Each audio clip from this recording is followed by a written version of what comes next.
വാർത്തകൾ ശ്രദ്ധിക്കുക, വാർത്തകളുടെ ഉറവിടം ശ്രദ്ധിക്കുക എന്നുള്ളതാണ്. ഭക്ഷണത്തിന്റെ കാര്യത്തിൽ ഒരിക്കലും രാഷ്ട്രീയം, മതം അങ്ങനെ കുത്തിക്കേറ്റേണ്ട കാര്യമില്ല എന്നാണ് എന്റെ അഭിപ്രായം. പണ്ട് നമ്മൾ കണ്ടിട്ടുണ്ടാവും, ഭക്ഷണത്തിന്റെ കൂടെ 500 രൂപ വെച്ച് കൊടുത്തിട്ട് ഇത് വൈകുന്നേരത്തെ കൂടി കഴിച്ചോളൂ എന്ന് പറഞ്ഞു കൊടുത്ത നന്മയുള്ള ഹൃദയങ്ങളുള്ള കേരളമാണ്. റീൽസിലൂടെ ഒരു സിനിമ എടുത്തു വയ്ക്കുന്ന അത്രയും ക്വാളിറ്റി ഉള്ള ക്രിയേറ്റേഴ്സ് ഉണ്ട്, കണ്ടന്റ് ക്രിയേറ്റേഴ്സ് നമുക്കുണ്ട്. ഭാഗ്യലക്ഷ്മി ചേച്ചിയെ പോലുള്ള ആള്, അവരൊക്കെ എന്റെ മുമ്പിൽ ഇരുന്നിട്ട് പറയണം, ആസിഫിക്കാരൊക്കെ ചെറുപ്പത്തിൽ നമ്മൾ ഇമിറ്റേറ്റ് ചെയ്യാം. ഒരു ഫൈറ്റ് സീനിൽ ശബ്ദം കൊടുക്കുന്നത് എത്രമാത്രം എഫോർട്ടാണെന്ന് അറിയാം. എന്ന് പറയുന്നത് ഭയങ്കര ഒരു അപകടകരമായിട്ടുള്ള കാര്യം. ഞാൻ കാര്യം അഭിനയിച്ച ഒരിക്കലും ഈ റീച്ച് കിട്ടൂല, പക്ഷെ ഞാൻ ചെയ്തിരുന്ന വീഡിയോസിന് ഭയങ്കര റീച്ചാണ്. അപ്പൊ നിബിൻ, നമ്മള് തൊട്ട് പിന്നെ സംസാരിച്ചുകൊണ്ടിരുന്നത് നമ്മള് സോഷ്യൽ മീഡിയ കണ്ടന്റുകളെ കുറിച്ച്, അത് ക്രിയേറ്റ് ചെയ്യുന്ന പറഞ്ഞല്ലോ നമ്മുടെ ഈ ജെൻ എന്ന് പറയുന്ന ജെൻസി എന്ന് പറയുന്ന കുട്ടികളെ കുറിച്ച്. ശരി, ഈ സോഷ്യൽ മീഡിയയിൽ ഇത്തരത്തിലുള്ള കണ്ടന്റുകൾ ഇങ്ങനെ നിരന്തരമായിട്ട് ചെയ്യുമ്പോൾ പൊതുവെ കണ്ടിട്ടായിരിക്കുമല്ലോ, ഇതിനെ കുറിച്ച് എന്താ താങ്കൾക്ക് തോന്നിയിട്ടുള്ളത്? അയ്യോ, അത് ശരിക്കും പറഞ്ഞാല് ഒരുപാട് നല്ല കണ്ടന്റുകൾ ചെയ്യുന്ന ആൾക്കാരുണ്ട്. ജെൻസി കുട്ടികൾ തന്നെ ഇഷ്ടം പോലെ നല്ല രീതിയിൽ ഞാൻ വിസ്മയിച്ചു പോയ കണ്ടന്റുകൾ ചെയ്യുന്ന ഒരുപാട് ചാനൽസ് ഉണ്ട്. ഉദാഹരണത്തിന് പറയുകയാണെങ്കിൽ ഇപ്പം പൊതുവെ പണ്ട് തുടക്കമൊക്കെ എന്നൊക്കെ പറയുന്നത് ഒരു സോഷ്യൽ മീഡിയയുടെ തുടക്കം, കൊറോണയ്ക്ക് ശേഷം ആളുകൾ കൂടുതലും ഈ സോഷ്യൽ മീഡിയ ഇങ്ങനെയുള്ള കാര്യങ്ങൾ കൂടുതൽ കണക്ട് ചെയ്ത ആ ഒരു കാലഘട്ടത്തിന് ശേഷമാണ്. അപ്പൊ ആദ്യം ഫുഡ് ബ്ലോഗിങ്, ട്രാവല്, അവിടെ പോയി ഗൂയിസ് എന്നൊക്കെ പറഞ്ഞ കുറെ വീഡിയോസ് നമ്മൾ കണ്ടിട്ടുണ്ട്. അപ്പൊ ആദ്യം ഒരാൾ ചെയ്തു, അതനുസരിച്ച് ഒരുപാട് പേര് വരും. അങ്ങനെ ഒരുപാട് പേര് വന്നു വരുമ്പോൾ ഒരുപാട് പേര് കണ്ടന്റ് ആവും. അവസാനം നമുക്ക് എല്ലാവർക്കും മടുക്കും. അതിനുശേഷം ഇവരെല്ലാവരും സ്വയം സ്ക്രിപ്റ്റ് എഴുതി അഭിനയിക്കാൻ തുടങ്ങി. അതാണ് എനിക്ക് ഏറ്റവും കൂടുതൽ നല്ല കണ്ടന്റുകൾ എവിടുന്ന് കിട്ടുന്നു അറിയില്ല, പക്ഷെ അത് അവരുടെ സ്വന്തം ഇതായിരിക്കാം, സ്വന്തം ചിന്താഗതി ആയിരിക്കും. വളരെ നല്ല രീതിയിൽ ഇപ്പൊ ഒരു റീൽസിലൂടെ ഒരു സിനിമ എടുത്തു വെക്കുന്ന അത്രയും ക്വാളിറ്റി ഉള്ള ക്രിയേറ്റേഴ്സ് ഉണ്ട്, കണ്ടന്റ് ക്രിയേറ്റേഴ്സ് നമുക്കുണ്ട്. അപ്പൊ അത്രയും പേര് കഴിവുള്ള ആളുകളാണ് അല്ലെ. പണ്ട് ഇപ്പൊ ഒരു അവസരം എന്ന് പറയുന്നത് വളരെ കുറവായിരുന്നു. നമുക്കൊരു നമ്മുടെ കഴിവുകൾ പ്രകടമാക്കാൻ അവസരങ്ങളില്ല.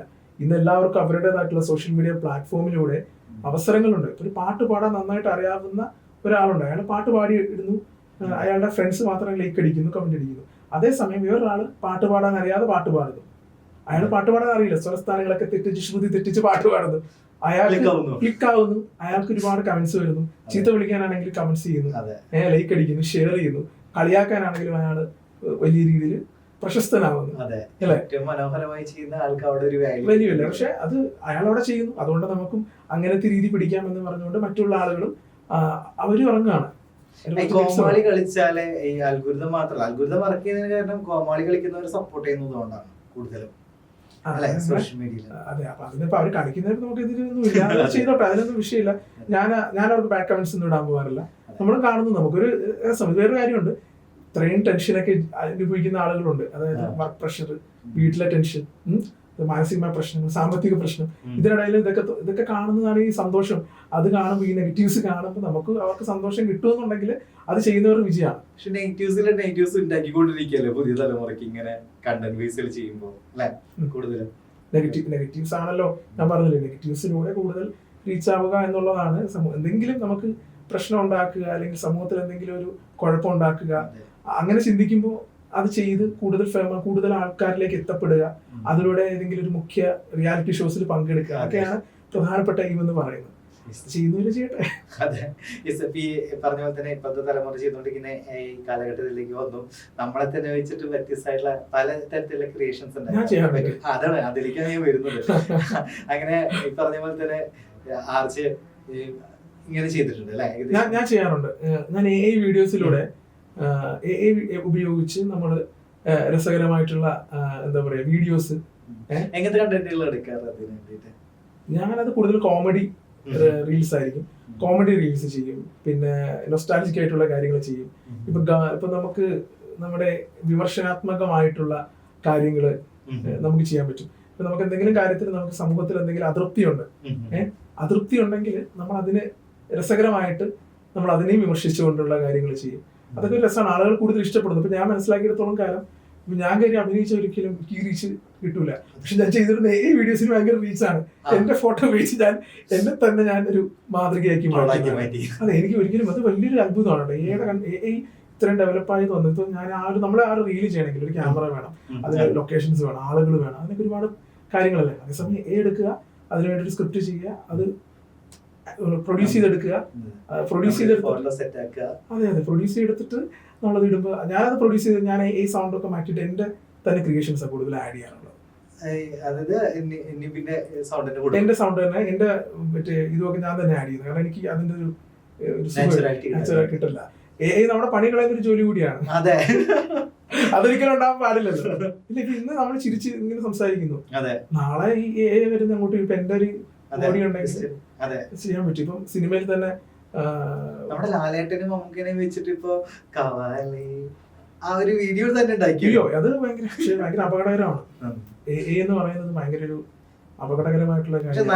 നല്ല രീതിയിൽ യൂസ് ചെയ്യുന്നവർക്ക് നല്ല രീതിയിൽ ചെയ്യാം, പക്ഷെ കെട്ട രീതിയിൽ യൂസ് ചെയ്യാം. എന്തായാലും ആൾക്കാർക്ക് കിട്ടുമ്പോഴേ ഏറ്റവും ആദ്യം ആളുകൾ എങ്ങനെയാണ് ഇതിനെ മാക്സിമം അനാവശ്യമില്ലാത്ത രീതിയിൽ യൂസ് ചെയ്യാമെന്ന് ചിന്തിക്കുന്ന ഒരുപാട് പേരുണ്ട്. തീർച്ചയായിട്ടും അത് അങ്ങനെ ആൾക്കാരുണ്ടാവും. എല്ലാം നല്ലതും ചീത്തതും ഉണ്ടാവും. എങ്കിലും ചിലപ്പോ ഈ പറയുന്ന പോലെ നെഗറ്റീവ് വാർത്തകൾ കൂടുതൽ കാണുന്നതുകൊണ്ട് നല്ല ആൾക്കാരെ നമ്മൾ കാണാത്തോണ്ടായിരിക്കാം. വാർത്തകളിലേക്ക് വന്നപ്പോഴാണ് ദിനംപ്രതി നിരവധി വാർത്തകൾ വന്നുകൊണ്ടിരിക്കുന്നു. ഇതൊക്കെ ശ്രദ്ധിക്കാറുണ്ടോ? അതിനെപ്പറ്റി എല്ലാം ശ്രദ്ധിക്കണം. അതെ, വാർത്തകൾ ശ്രദ്ധിക്കുക, വാർത്തകളുടെ ഉറവിടം ശ്രദ്ധിക്കുക എന്നുള്ളതാണ്. ഇപ്പൊ ഞാൻ ചെയ്യുന്ന ഷോസിൽ വാർത്ത റിലേറ്റഡ് ആയിട്ടുള്ള മോർണിംഗ് ഷോ, എവിടെയല്ല അവിടെ യൂറോപ്പില് മോർണിംഗ് ഷോ അതാണ്. കാരണം അവർ പത്രം വായിക്കുന്നത് കുറവാണ്. നമ്മൾ പറയുന്ന വാർത്തകൾ എങ്ങനെയാണെന്നുള്ളതാണ്. ഇപ്പൊ ഞാനൊരു മുഖ്യധാര മാധ്യമം നോക്കുകയാണെങ്കിൽ, ഒരു മുഖ്യധാര മാധ്യമം പേര് പറയുന്നില്ല, അതിൽ രാവിലെ വന്ന വാർത്ത ഞാൻ പറഞ്ഞു എന്ന് വിചാരിക്കുക. ഒരു 15 മിനിറ്റ് കഴിഞ്ഞിട്ട് അവർ പറയണം, അയ്യോ ഇന്ന വാർത്ത വ്യാജമായിരുന്നു, ക്ഷമിക്കണം കേട്ടോ എന്ന് പറഞ്ഞൊരു ദിവസം വാർത്ത വന്നു. അപ്പൊ ഞാൻ പറഞ്ഞതിന് എന്ത് ക്രെഡിബിലിറ്റി ആണുള്ളത് അവിടെ എന്ത് ആധികാരികതയുള്ളത്? അപ്പൊ ഈ വാർത്തയുടെ ഉറവിടമൊക്കെ നമ്മൾ എങ്ങനെ കണ്ടുപിടിക്കും? കാരണം മുഖ്യധാര മാധ്യമങ്ങൾക്ക് പോലും ഇന്നത്തെ കാലഘട്ടത്തിൽ പിടിച്ചു നിൽക്കണമെങ്കിൽ വാർത്തകൾ ആദ്യം കൊടുക്കുക എന്നുള്ളതാണ്. കോമ്പറ്റീഷൻ ആണല്ലോ, അതിന് വാർത്തകൾ ആദ്യം കൊടുക്കുക. അത് ശരിയാണോ തെറ്റാണോ എന്ന് നമുക്ക് ചെക്ക് ചെയ്യാൻ പറ്റില്ല. അതിനുശേഷമായിരിക്കും അയ്യോ അതൊരു വ്യാജ വാർത്തയാണ് എന്ന് നമുക്ക് മനസ്സിലാക്കാൻ പറ്റുന്നത്.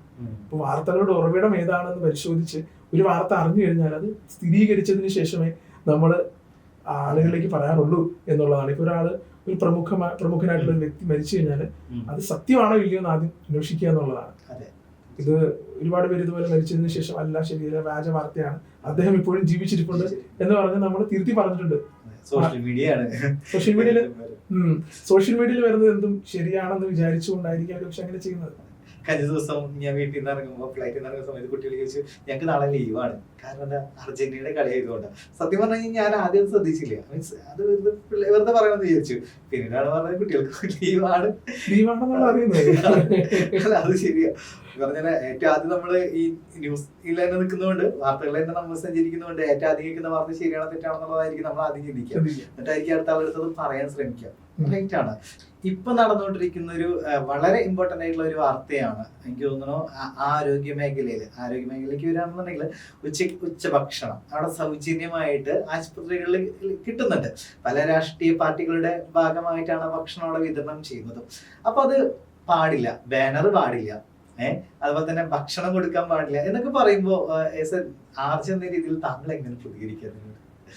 ഭക്ഷണത്തിന്റെ കാര്യത്തിൽ ഒരിക്കലും രാഷ്ട്രീയം, മതം അങ്ങനെ കുത്തിക്കേറ്റേണ്ട കാര്യമില്ല എന്നാണ് എന്റെ അഭിപ്രായം. കാരണം ഭക്ഷണം എന്ന് പറയുന്നത് ഇപ്പൊ നമ്മൾ കഴിക്കാനുള്ളപ്പോ നമുക്ക് ഇതൊക്കെ അതിന്റെ ആവശ്യമുണ്ടോ കൊടുക്കണ്ട എന്ന് തോന്നും. പക്ഷെ ഒരു നേരത്തെ ഭക്ഷണത്തിന് വേണ്ടിയിട്ട് അവിടെ നിൽക്കുന്ന ആൾക്കാരുണ്ട്. ഇപ്പൊ ആലപ്പുഴ വണ്ടാനം മെഡിക്കൽ കോളേജിൽ ഉച്ചയ്ക്ക് സമയത്ത് ചെന്ന് കഴിഞ്ഞാൽ എത്ര പേരാണ് ക്യൂ നിൽക്കുന്നതെന്ന് അറിയാമോ? തൃശ്ശൂർ മെഡിക്കൽ കോളേജ് എല്ലാ മെഡിക്കൽ കോളേജിലും ഈ ഭക്ഷണം ഞാൻ കഴിച്ചിട്ടുണ്ട്. അപ്പൊ ഈ ഭക്ഷണം കിട്ടുന്ന എവിടെന്നാന്ന് അറിയാമോ? ഒരുപാട് വീടുകളിൽ നിന്നാണ്, അല്ലെ? ഒരുപാട് വീടുകളിലുള്ള ആൾക്കാർ, അമ്മമാര് നിസ്വാർത്ഥമായിട്ട് ഉണ്ടാക്കി കൊടുക്കുന്ന ഭക്ഷണമാണ്. അവരൊന്നും പ്രതീക്ഷിക്കുന്നില്ല. പണ്ട് നമ്മൾ കണ്ടിട്ടുണ്ടാവും ഭക്ഷണത്തിന്റെ കൂടെ 500 രൂപ വെച്ച് കൊടുത്തിട്ട് ഇത് വൈകുന്നേരത്തെ കൂടി കഴിച്ചോളൂ എന്ന് പറഞ്ഞ് കൊടുത്ത നന്മയുള്ള ഹൃദയങ്ങളുള്ള കേരളമാണ്. തീർച്ചയായിട്ടും കത്തുകൾ എഴുതി കൊടുത്തു. അതെ, ഇപ്പോ അത് തീർച്ചയായിട്ടും അത് പൊളിറ്റിക്സ് ഇതാണ്ട് കലർത്തണ്ടെന്നാണ് എന്റെ അഭിപ്രായം. കാരണം നമുക്ക് അവിടെയെങ്കിലും ഭക്ഷണത്തിന്റെ കാര്യത്തിലെങ്കിലും രാഷ്ട്രീയം കലർത്താതിരിക്കാം, അല്ലെ? ഇപ്പോ അത്രയ്ക്ക് നിർബന്ധമാണെങ്കിൽ ഇപ്പൊ പ്രമുഖ പാർട്ടി ഏത് പാർട്ടിക്കാണോ ഭക്ഷണം കൊടുക്കാൻ താല്പര്യമുള്ള അവർ കൊടുത്ത ബാനറില് ആൾക്കാർ വാങ്ങിച്ച് കഴിക്കും, അല്ലെ? അതിന് വിരോധമില്ല. ഇല്ല, അതിപ്പോ ഏത് പാർട്ടിയാണെന്നൊന്നുമില്ല. 3 പാർട്ടികളുണ്ട് നിലവില്. പക്ഷെ ഈ 3 പാർട്ടിയിൽ 4ാമത്തെ പാർട്ടി വന്നിട്ട് കൊടുത്താലും ഭക്ഷണമാണ്. അതിനകത്ത് രാഷ്ട്രീയത്തിന്റെ ആവശ്യമില്ല എന്നുള്ളതാണ്. കാരണം വിശക്കുന്നവന് ഭക്ഷണമാണ് ദൈവം, അത് കൊടുക്കുക എന്നുള്ളതാണ്. അത് കൊടുക്കുന്നവനായിക്കോട്ടെ ഗ്രേറ്റ് ആണ്, അല്ലെ? അത് കോർഡിനേറ്റ് ചെയ്യുന്നത് ഗ്രേറ്റ് ആണ്. അപ്പൊ അത് സഹായിക്കാനുള്ള ഒരു മനസ്സുണ്ടാവുക എന്നുള്ളത്. തീർച്ചയായും കേരളത്തിലുടനീളം അത്തരത്തിൽ ഭക്ഷണം കൊടുക്കുന്ന അമ്മമാരുണ്ട്. ഒരു നേരത്തെ പൊതി മക്കൾക്ക് കൊടുക്കുന്നതോടൊപ്പം തന്നെ ഒരു നേരത്തെ പൊതി അവർക്ക് വേണ്ടി, അത് ആരാണ് ഭക്ഷണം കഴിക്കുന്നത് അറിയില്ല, എന്നാലും അവർക്ക് രുചികരമായിട്ട് അത് വിളമ്പുന്ന ഒരുപാട് അമ്മമാരുണ്ട്. അവർക്ക് ഇത് കേൾക്കുമ്പോൾ ഒരു സങ്കടം ഉണ്ടായിരിക്കും അല്ലെ? തീർച്ചയായിട്ടും ഇത് ഭയങ്കര ഒരു സങ്കടകരമായ വാർത്തയാണ്. അത് പിന്നെ അത് പിൻവലിച്ചല്ലോ, അത് കൊടുക്കുന്നതിന് വിഷയമില്ല എന്ന് പറഞ്ഞുകൊണ്ട് തന്നെ നമുക്ക് പോസിറ്റീവായിട്ട് എടുക്കാം. അതെ തീർച്ചയായിട്ടും. അല്ല അങ്ങനെ ഒരു പോസിറ്റീവാണ് നമ്മൾ ഉദ്ദേശിക്കുന്നത്. പക്ഷെ നമ്മൾ സംസാരിക്കണം ആർജി എന്ന രീതിയിൽ. താങ്കൾ ഇങ്ങനെയുള്ള കാര്യങ്ങളൊക്കെ ശ്രദ്ധിച്ചിങ്ങനെ ആർജി എന്ന രീതിയിൽ നിഷ്പക്ഷനായിട്ട് നിൽക്കാനാണ് എനിക്ക് ഏറ്റവും കൂടുതൽ താല്പര്യം. ഏതാണോ നല്ലത് അതിനോടൊപ്പം തന്നെ യാത്ര അല്ലെ? ഏതാ ഏത് കാര്യമാണോ നന്നായിട്ട് ഏതാണോ നമുക്ക് നല്ലത്. ഇപ്പൊ നമുക്കെന്ന് വെച്ചാല് എല്ലാവരും നന്മയാണ് ഉദ്ദേശിക്കുന്നത്. എല്ലാവരും നല്ല രീതിയിൽ മുന്നോട്ട് പോവുക, എന്നാലും നമുക്ക് കൂടുതൽ സന്തോഷം ഉണ്ടാവുള്ളൂ. റേഡിയോ ഒരു പ്രത്യേകത നന്മ തന്നെയാണ് എപ്പോഴും. റേഡിയോ എന്ന് പറഞ്ഞാൽ തീർച്ചയായിട്ടും നന്മ ഒരുപാട്. ഇപ്പം ഒരുപാട് നല്ല കാര്യങ്ങൾ ചെയ്യുന്ന മാധ്യമമാണ് റേഡിയോ എന്ന് പറയുന്നത്. എല്ലാ മാധ്യമങ്ങളും ചെയ്യുന്നുണ്ടായിരിക്കും, എനിക്ക് വേറെ അറിയില്ല. പക്ഷെ ഞാൻ മനസ്സിലാക്കിയെടുത്തോളം ഞാൻ എന്റെ റേഡിയോസ് മാത്രമല്ല, എല്ലാ കമ്മ്യൂണിറ്റി റേഡിയോസും ഓരോ രീതിയിൽ അവരുടേതായിട്ടുള്ള നന്മകൾ ചെയ്യുന്നുണ്ട്. ഞങ്ങൾ കുറെ വർഷങ്ങൾക്ക് മുമ്പ് ചെയ്തത് കനിവിനായ ഒരു കാവലാണെന്ന് പറഞ്ഞൊരു ഒരു ഒരു കാരുണ്യ പ്രവർത്തനത്തിന്റെ പ്രോഗ്രാം ആയിരുന്നു. അത് കുറെ വർഷങ്ങൾക്ക് മുമ്പുള്ളതാണ്, എത്രയോ വർഷങ്ങൾക്ക് മുമ്പുള്ള. പിന്നെ ഈ ഡിജിറ്റൽ മീഡിയയും കാര്യങ്ങളൊക്കെ സജീവമാകുന്നതിന് മുമ്പ് നമ്മൾ ചെയ്തു തുടങ്ങിയ ഒരു കാര്യമാണ്. അന്ന് ഞാൻ ചെല്ലുമ്പോൾ എനിക്ക് പക്വതയില്ലാത്തൊരു കുട്ടിയാണ് ഞാൻ ആദ്യമായിട്ട് ചെല്ലുമ്പോൾ. അന്ന് ഇവരൊക്കെ അത് ചെയ്യാണ്, ഇവരെന്ത് ചെയ്യുന്നത് എന്ന് എനിക്ക് അറിയില്ലായിരുന്നു. പക്ഷെ അതിന്റെ മഹത്വം മനസ്സിലാക്കിയതിന് ശേഷമാണ് അതിന് ഒരുപാട് അർത്ഥങ്ങളുണ്ട്. ഒരുപാട് പേരുടെ കണ്ണീര് നമ്മൾ കണ്ടിട്ടുണ്ട്, അധികാരികളിലേക്ക് എത്തിച്ചിട്ടുണ്ട്, അതിന് പരിഹാരം കണ്ടിട്ടുണ്ട്. അതൊന്നും സാറ്റിസ്ഫാക്ഷൻ ആണ്. അതൊന്നും ഗവൺമെന്റിലേക്ക് നമ്മൾ കൊടുക്കും, കാരണം നമ്മുടെ പ്രവർത്തനങ്ങൾ കൊടുക്കും. പക്ഷെ അതൊന്നും നമ്മൾ പത്രത്തിലോ അല്ലെങ്കിൽ ഈ പറയുന്ന പോലെയുള്ള സഹായിച്ചു എന്ന് പറഞ്ഞാൽ നമുക്ക് ഒരിക്കലും പുറത്തുവരാൻ പറ്റില്ല. അതെ, ഇപ്പൊ ഞാൻ പറയുന്നതിന്റെ ഒരു കാര്യം എന്ന് പറയുന്നത് നിങ്ങളത് മനസ്സിലാക്കാൻ വേണ്ടിയിട്ടാണ്. നിങ്ങളുടെ തൊട്ടടുത്തൊരു റേഡിയോ ഉണ്ടെങ്കിൽ, ഒരു കമ്മ്യൂണിറ്റി റേഡിയോ ഉണ്ടെങ്കിൽ, അവരിങ്ങനെ പ്രോഗ്രാം ചെയ്യുന്നുണ്ടെങ്കിൽ അത് തീർച്ചയായിട്ടും അത് നമ്മുടെ ഒരു കോൺട്രിബ്യൂഷൻ അത് കൊടുക്കുക, അതൊരു സഹായമാകുക, അതിലൊരു പാർട്ടാവുക, നിങ്ങൾ റേഡിയോ കേൾക്കുക. അതെ തീർച്ചയായിട്ടും. അതെനിക്ക് തോന്നുന്നു കൊമേഴ്ഷ്യൽ എഫ്എംസ് അങ്ങനെ ചെയ്യുന്നുണ്ട്, കുട്ടികൾക്ക് ഒരുപാട് ചെയ്യുന്നുണ്ട്. വലിയ എഫ്എം നമ്മുടെ ക്ലബും മാംഗോ റെഡും എല്ലാം ചെയ്യുന്നുണ്ട്. അവര് ഇപ്പം ക്യാമ്പയിൻ തുടങ്ങുന്നുണ്ട്, അവർ ഒരുപാട് കാര്യങ്ങൾ ചെയ്യുന്നുണ്ട്. കുട്ടികൾക്ക് എഡ്യൂക്കേഷൻ റിലേറ്റഡ് ആയിട്ടുള്ള കാര്യങ്ങൾ ഇപ്പൊ ക്ലബ് മാംഗോ ഒക്കെ നമ്മുടെ ആലപ്പുഴ ചെയ്ത് ഞാൻ കണ്ടിട്ടുണ്ട്. നമ്മളതിന്റെ പാർട്ടായിട്ടുണ്ട്. അപ്പൊ അത് നല്ല കാര്യങ്ങളല്ലേ, മാധ്യമങ്ങൾ ചെയ്യട്ടെ, റേഡിയോസ് ചെയ്യുന്നു, അതിലൊരു ഒരുപാട് സന്തോഷമുണ്ട്. നമുക്ക് റീച്ചിന് വേണ്ടിയിട്ടല്ല റേഡിയോസ് ചെയ്യുന്നത് എന്നുള്ളതാണ്. ശരിക്കും റേഡിയോ നിൽക്കുന്നില്ല, റേഡിയോ സഞ്ചരിച്ചുകൊണ്ടിരിക്കും. ഏത് കാലഘട്ടത്തിലും റേഡിയോ കേൾക്കാനായിട്ട് ആളുകൾ ഉണ്ടാവും. 2018 ഒരു പ്രളയം വന്നു. ആ പ്രളയം വന്ന ദിവസം എനിക്ക് ഒരിക്കലും മറക്കാൻ പറ്റില്ല. എന്തുകൊണ്ടാന്ന് വെച്ചാൽ അന്നാണ് ഞാൻ റേഡിയോയുടെ പ്രാധാന്യം എന്താന്ന് ഞാൻ മനസ്സിലാക്കിയത്. വിഷ്വൽ മീഡിയ ഇല്ല, റേഞ്ച് ഇല്ല ഫോണില്, കറണ്ട് ഇല്ല, ബാറ്ററിയിൽ വർക്ക് ചെയ്യുന്ന റേഡിയോ. തിരുവല്ലയിലൊരു ഹോസ്റ്റലിലെ പേര് ഞാൻ മറന്നുപോയി.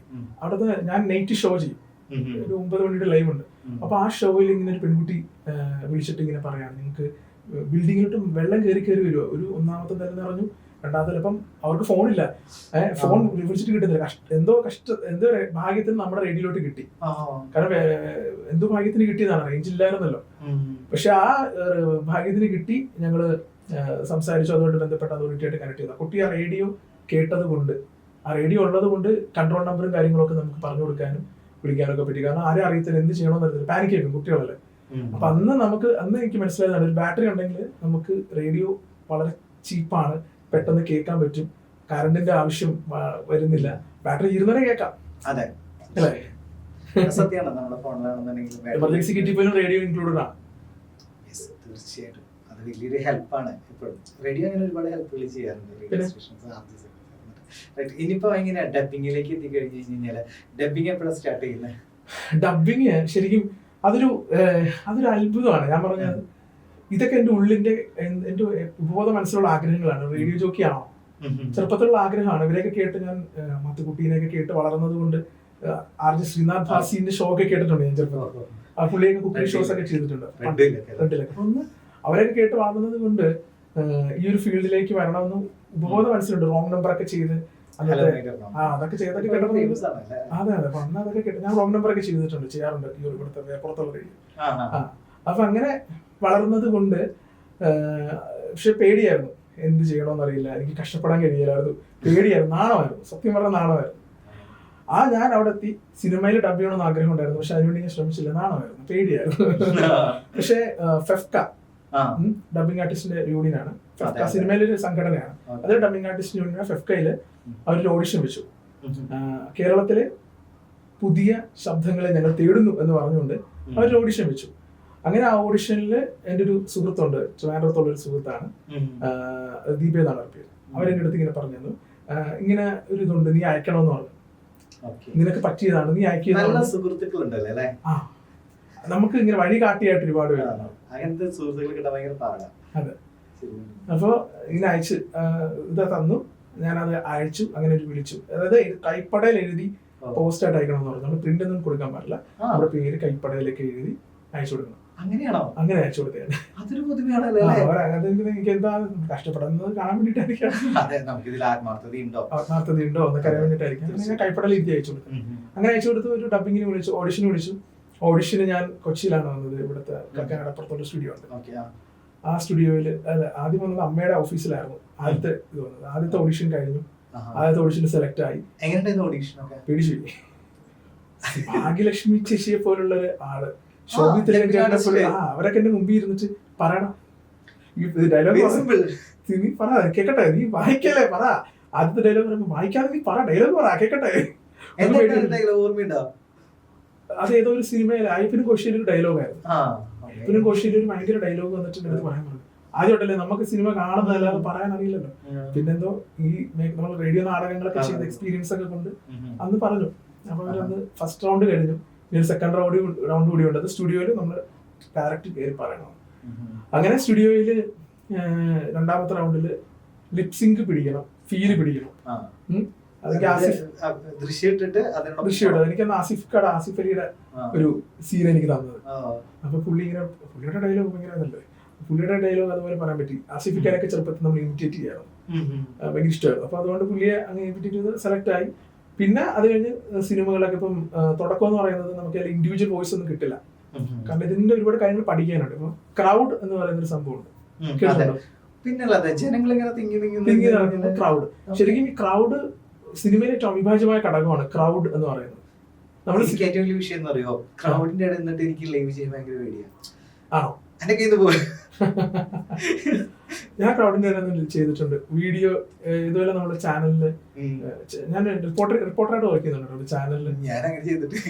ഞാൻ ഇടയ്ക്ക് ഒരു റിപ്പോർട്ടർ ഹബ് എന്ന് പറഞ്ഞൊരു ചാനലുണ്ട്, അതിൽ ഞാൻ റിപ്പോർട്ടറായിട്ട് പോയി വർക്ക് ചെയ്യാറുണ്ട് സമയം കിട്ടുമ്പോൾ. അപ്പോൾ അങ്ങനെയൊക്കെ അത് നല്ല സുഖമാണ്. നമുക്ക് മൈക്കുമായിട്ട് പോയി നിന്നിട്ട് നമ്മുടെ കാര്യങ്ങൾ പറയാം. ക്രൗഡ്, അപ്പൊ ക്രൗഡിന്റെ ഇടയിൽ നിന്ന് സംസാരിക്കാം. ഇത് സിനിമയിലെ ക്രൗഡ് എന്ന് പറയുന്നത് നമ്മൾ സിനിമയിൽ കാണുമ്പോൾ ഒരുപാട് ആളുകളൊക്കെ ഒരു ബസ് സ്റ്റോപ്പ്, ആ ബസ് സ്റ്റോപ്പില് ബസ്സിലിരിക്കുന്ന ആൾക്കാരുടെ ശബ്ദം, ചായക്കടയിലെ ആൾക്കാരുടെ ശബ്ദം, ഇതൊക്കെ നമ്മൾ നാച്ചുറലി ഉണ്ടാകുന്നതല്ല. അത് ഈ ഡബിങ് ആർട്ടിസ്റ്റുകൾ ചെയ്യുന്നതാണ്. വലിയൊരു കാര്യമാണ്. കാരണം ഇതൊക്കെ നമ്മൾ സിനിമയിൽ വന്നതിന് ശേഷമാണ് ഞാൻ മനസ്സിലാക്കുന്നത് ഇങ്ങനെയൊക്കെ കുറെ കാര്യങ്ങളുണ്ട്. ഈ ക്രൗഡിന്റെ ശബ്ദം കൊടുക്കുന്നത് ഇങ്ങനെയൊക്കെയാണ്. ഫൈറ്റ് എഫക്ട്സ് കൊടുക്കുന്നത് ഡബിങ് ആർട്ടിസ്റ്റുകൾ വളരെ എഫോർട്ട് ഇട്ടാണ്. ഡബിങ് ആർട്ടിസ്റ്റ് ആരും അറിയുന്നില്ല. നമ്മൾ സിനിമ കാണുമ്പോൾ സിനിമ മേഖലയിലുള്ളവരാണെന്ന് പറയും. ഇപ്പൊ ഒരു പ്രമുഖ നടൻ അയാള് നന്നായിട്ട് അഭിനയിച്ചു, ഡബ് ചെയ്തു, അയാളുടെ ശബ്ദമാണെന്നാണ് നമ്മൾ വിചാരിക്കുന്നത്. പറഞ്ഞിരിക്കുന്നു ഡബിങ് ആർട്ടിസ്റ്റുകൾ ഇനി ഒരുപാട് ഉണ്ട്, അറിയാനുണ്ട്. ഇതിൽ തന്നെ വരുമെന്ന് എനിക്ക് പ്രതീക്ഷയുണ്ട്, എത്തിക്കുന്നുണ്ട് അല്ലെ. അപ്പൊ ഡബിങ് ആർട്ടിസ്റ്റുകൾ ശരിക്കും ഞാൻ ഈ ഒരു ഡബിങ് മേഖലയിലേക്ക് കടന്നപ്പോഴാണ് ഇവരൊക്കെ എന്ത് ലെജൻഡാണെന്ന് മനസ്സിലാക്കിയത്. എത്ര സിനിമകളില് ഒരു സിനിമയിൽ തന്നെ അന്ന് പണ്ട് കാലത്തൊക്കെ ഡബിങ് ആർട്ടിസ്റ്റുകളുടെ ചിലപ്പോൾ ഒരാളെ 3-4 ശബ്ദം വെറൈറ്റി ആയിട്ട് കൊടുക്കുന്നവരുണ്ട്. അപ്പൊ അതൊക്കെ ഭയങ്കര അത്ഭുതമായ കാഴ്ചകളാണ്. ശരിക്കും അത് ഭയങ്കര എഫോർട്ടാണ്. അത് നമ്മൾ മലയാളികൾ അറിയണം, അവരുടെ കഷ്ടപ്പാടുകൾ അറിയണം. ഒരു ഫൈറ്റ് സീനിൽ ശബ്ദം കൊടുക്കുന്നത് എത്രമാത്രം എഫോർട്ടാണെന്ന് അറിയാമോ? അതായത് ഒരു ഇടി കിട്ടുന്നു, ഒരു ഗുണ്ടയ്ക്ക് ഇടി കിട്ടുന്നു, ഭയങ്കര ശബ്ദമായിരിക്കും. ഒരു അറിയാലോ നമുക്ക് ഇടി കിട്ടുന്ന ശബ്ദം. അതാണ് ഡബിങ് ആർട്ടിസ്റ്റിന്റെ ഫുൾ എനർജി അതിലുണ്ടായിരിക്കണം. തൊണ്ടയ്ക്ക് ഭയങ്കര സ്ട്രെയിൻ ആണ്. അതൊക്കെ ഭയങ്കര ഒരു സംഭവമാണ്. അത് ഈ സമയത്ത് ഞാൻ പറയാണ്, അവരുടെ ഫോട്ടോ നമ്മൾ കാണണം എന്നുള്ളത് തന്നെയാണ്. അപ്പൊ ഞാനും ഒരുപാട് സിനിമയിൽ കൊടുത്തിട്ടുണ്ട്. ഇപ്പൊ ക്രൗഡായിട്ട് കൊടുത്തിട്ടുണ്ട്, വോയിസ് ചെയ്തിട്ടുണ്ട്, ഇൻഡിവിജ്വൽ വോയിസ് ചെയ്തിട്ടുണ്ട്. അപ്പൊ ചില ആൾക്കാർ ചോദിക്കണം, നിന്റെ ശബ്ദം കേട്ടില്ലല്ലോ, എവിടെയാ നിന്റെ ശബ്ദം? തിരിച്ചറിയാൻ പറ്റില്ല. എങ്ങനെ തിരിച്ചറിയാം? എങ്ങനെ തിരിച്ചറിയാം? അതെ, തിരിച്ചറിയാൻ പറ്റില്ല. പേര് കാണുമ്പോൾ എടാ നിന്റെ പേരുണ്ടല്ലോ എവിടെ എന്നൊക്കെ ചോദിക്കും. അതൊരു നല്ല ഭാഗ്യമാണ്. കുറെ സിനിമ ഞാൻ ആദ്യമൊക്കെ എണ്ണുമായിരുന്നു, പിന്നെ ടൈമില്ല. 10 കൂടുതൽ സിനിമ ചെയ്തിട്ടുണ്ട്. ഇപ്പൊ 1 വർഷമായിട്ടുള്ളൂ ഞാൻ കയറിയിട്ട്. അപ്പൊ കേരളത്തിന്റെ തിരുവനന്തപുരം മുതൽ കാസർഗോഡ് വരെയുള്ള ആളുകൾ സെലക്ട് ചെയ്തിട്ടുണ്ട്. അതിന് എല്ലാവരുടെയും ടേൺ ആയിട്ട് വരുമ്പോൾ അവര് എല്ലാവർക്കും അവസരങ്ങൾ കൊടുക്കണ്ടേ? എല്ലാവർക്കും അവർ അവസരങ്ങൾ കൊടുക്കുന്നുണ്ട്. വളരെ മികച്ച രീതിയിൽ തന്നെ മുന്നോട്ട് പോകുന്നുണ്ട്. ഇപ്പൊ ഏതെങ്കിലും നടന്മാർക്കാനും വോയിസ് കൊടുക്കാൻ സാധിച്ചോ? വിനിൽ ഖാദർ എന്ന് പറഞ്ഞൊരു നടനുണ്ട്, അദ്ദേഹത്തിന് ഞാൻ സൗണ്ട് കൊടുത്തു. ശുക്രൻ എന്ന മൂവിയിലൊരു ചെറിയൊരു സീക്വൻസ് ഉണ്ട്, അത് ഞാൻ അദ്ദേഹത്തിന്റെ ശബ്ദം ഞാൻ കൊടുത്തത്. ആ ഡയലോഗ്സ് ഓർമ്മയുണ്ട്, അത് വലിയ കാര്യമൊന്നുമില്ല. അത് ജസ്റ്റ് പോലീസ് ഷെയ്ൻ ടോം ചാക്കോയും ബിബിൻ ജോർജും വന്നിട്ട് ചോദിക്കുമ്പോൾ ഒരു കേസന്വേഷണത്തിന്റെ ഭാഗമായിട്ട് വരും. അപ്പം ചെറിയൊരു ഡയലോഗേ ഉള്ളൂ, സാർ അത് ഇവന്റെ അല്ല സാറേ. 2-3 ഡയലോഗ് ഉണ്ട്, അത് ഇവന്റെ അല്ല സാറേ, ഇത് അവന്റെ കയ്യിൽ ഇങ്ങനെ ഒരു സാധനം ഉണ്ടായിരുന്നില്ല എന്ന് പറഞ്ഞൊരു സാധാ ഡയലോഗാണ്. പിന്നെ വേറൊരു സിനിമ ചെയ്ത് നമ്മുടെ ഡയലോഗ് പറയുമ്പോൾ എനിക്ക് ആർജമാർക്ക് പ്രശ്നം, ആർജമാർക്ക് ഡയലോഗ് പറയുമ്പോൾ നമസ്കാരം ആർജ് പിടുത്തം വരും എന്ന് പറയും. പക്ഷെ നമ്മള് എനിക്കപ്പോ അങ്ങനെ തുടക്കത്തിലൊക്കെ ആദ്യ സമയത്തൊക്കെ റേഡിയോ നാടകം ചെയ്യുമ്പോൾ അങ്ങനെ വിഷയം. ഞാൻ അതിലേക്ക് വരാനിരിക്കുന്നു റേഡിയോ നാടകത്തിനെ കുറിച്ച്. റേഡിയോ നാടക എക്സ്പീരിയൻസ് എങ്ങനെ ഉണ്ടായിരുന്നു? അത് ശരിക്കും പറഞ്ഞാൽ ഒരു കാലഘട്ടത്തേക്ക് ഫേമസ് ആയിട്ടുള്ള സാധനമായിരുന്നു റേഡിയോ നാടകങ്ങൾ, റേഡിയോ സ്കിറ്റുകൾ. ഓണം ഒക്കെ വരുമ്പോഴേ, ഓണം വരുമ്പോ ഞങ്ങളുടെ റേഡിയോയില് ഞങ്ങൾ ആർജസ് എല്ലാം കൂടി ചേർന്ന് ഒരു സ്കിറ്റ് അവതരിപ്പിക്കും. ആ സ്കിറ്റില് ഓണം ബേസ്ഡ് കോമഡി സ്കിറ്റ് ആയിരിക്കും. പണ്ടത്തെ ഓണത്തിനിടയിൽ കൂട്ടുകച്ചവടം, മാവേലിക്കൊമ്പത്തൊക്കെ പോലത്തെ ഒരു സംഭവം റേഡിയോ ഭയങ്കര ഇഷ്ടം, അത് കേൾക്കാൻ നല്ല രസമാണ്. അപ്പൊ അന്ന് ഞാൻ ആദ്യമൊക്കെ ഞാൻ തന്നെ സ്ക്രിപ്റ്റ് എഴുതുമായിരുന്നു. പിന്നെ സ്ക്രിപ്റ്റ് ത്രെഡ് വെച്ചിട്ട് ഡയലോഗ്സ് നമ്മൾ തന്നെ വരും, ഓരോരുത്തരും ഓരോ ഡയലോഗ്സ് കോൺട്രിബ്യൂട്ട് ചെയ്യും. അത് സ്ക്രിപ്റ്റ് ഇല്ലാതെ നമുക്ക് പറയാൻ പറ്റും, ഭയങ്കര രസമാണ്. ഇപ്പം പുട്ടും കട്ടനും എന്ന് പറഞ്ഞൊരു ഷോ ഉണ്ട്, പുട്ടും കട്ടനും, അത് ഭയങ്കര ഫേമസ് ആയിരുന്നു. ഇപ്പൊ അത് കുറച്ചാളുകളുടെ ബ്രേക്ക് ആണ്, അത് തുടങ്ങുന്നുള്ളൂ. പുട്ടും കട്ടനും ഭയങ്കര രസമാണ് ഷോ. അതായത് അത് പൊളിറ്റിക്കൽ സറ്റയർ അതുപോലെയുള്ള കാര്യങ്ങളൊക്കെയാണ് പറയുന്നത്, മുൻഷി പോലത്തെ പരിപാടി. അപ്പൊ അത് കേൾക്കാൻ രസമാണ്. അതിന്റെ സ്ക്രിപ്റ്റ് എന്ന് പറയുന്നത് പേപ്പറിലില്ല, എല്ലാവരും ഇപ്പൊ എന്റെ കയ്യിൽ നിന്ന് ഞാനൊരു കഥ പറയും, ഇപ്പൊ എന്റെ കൂടെ ഇരിക്കുന്ന ആർജാണെങ്കിൽ അവരൊരു ഇത് പറയും, ആ ഡയലോഗ് ഓരോരുത്തർ ഇൻഡിവിജ്വലി മനസ്സിൽ തോന്നുന്നത് പറയാണ്. അത് മനസ്സിൽ തോന്നുന്നത് പറയാൻ കിട്ടുന്ന അതൊരു എക്സ്പീരിയൻസ് ആണ്. ആ എക്സ്പീരിയൻസ് കൊണ്ടാണ് അവരൊക്കെ പറയുന്നത്. ഒരുപാട് ലെജൻസിനോട് അങ്ങനെ വർക്ക് ചെയ്യാൻ പറ്റിയിട്ടുണ്ട്. നാടകത്തിലേക്ക് വരാണെങ്കിൽ റേഡിയോ നാടകത്തിലേക്ക് വരാമെന്നുണ്ടെങ്കിൽ എങ്ങനെയാണ്? കഥാപാത്രങ്ങളായിട്ട് വരികയാണ് ചെയ്യുന്നത്, അല്ലെങ്കിൽ റേഡിയോ നാടകങ്ങൾ 2 രീതിയാണ്. ഒന്ന് ആകാശവാണി റേഡിയോ നാടകങ്ങളുണ്ട്. ആകാശവാണി റേഡിയോ നാടകങ്ങൾ എന്ന് പറയുമ്പോൾ അവരത് കഥ എഴുതിയിട്ട് നമ്മൾ കണ്ടിട്ടുണ്ടാവുമല്ലോ. പിന്നെ ലാലേട്ടൻ വരെ നാടകത്തില് എക്സാമ്പിൾ കൊടുത്തിട്ടുണ്ട്. പിന്നെ വരുമ്പോൾ നമ്മൾ ഇൻഡിപെൻഡന്റ് ആയിട്ട് ചെയ്യുന്ന നാടകങ്ങളൊക്കെ ഉണ്ട്, നമ്മുടെ റേഡിയോസ് പ്രൊഡ്യൂസ് ചെയ്യുന്ന നാടകങ്ങൾ, നമ്മൾ തന്നെ പ്രൊഡ്യൂസ് ചെയ്യുന്ന നാടകങ്ങളൊക്കെ ഉണ്ട്. അതിപ്പോ അതിപ്പോ പ്രധാനമായിട്ടും ഫാമിലി ആയിരിക്കുമല്ലോ സബ്ജക്ട്. ഒരു ഫാമിലി, അതുമായിട്ട് ബന്ധപ്പെട്ട കാര്യങ്ങള്, അച്ഛനും മകനും തമ്മിലുള്ള തീവ്രമായിട്ടുള്ള സംഭാഷണങ്ങൾ, സ്നേഹം, അതാണ് കൂടുതൽ വരുന്നത്. എനിക്കിങ്ങനെ ആഗ്രഹമുണ്ട് ഇങ്ങനെ ഓരോ തുടർക്കഥ പോലെ ഒരു നാടകമൊക്കെ ചെയ്യണമെന്ന്. പക്ഷെ നമുക്ക് സമയം ഇതിന് കിട്ടാത്തത് കൊണ്ടൊരു പ്രോബ്ലം. ഇവിടെ നല്ല സമയമാണ്, ഇതിന്റെ പ്രൊഡക്ഷൻ നല്ല സമയം എടുക്കും, അതാണ് ഒരു വിഷയം. നാടകത്തിന് നല്ല സമയം എടുക്കും.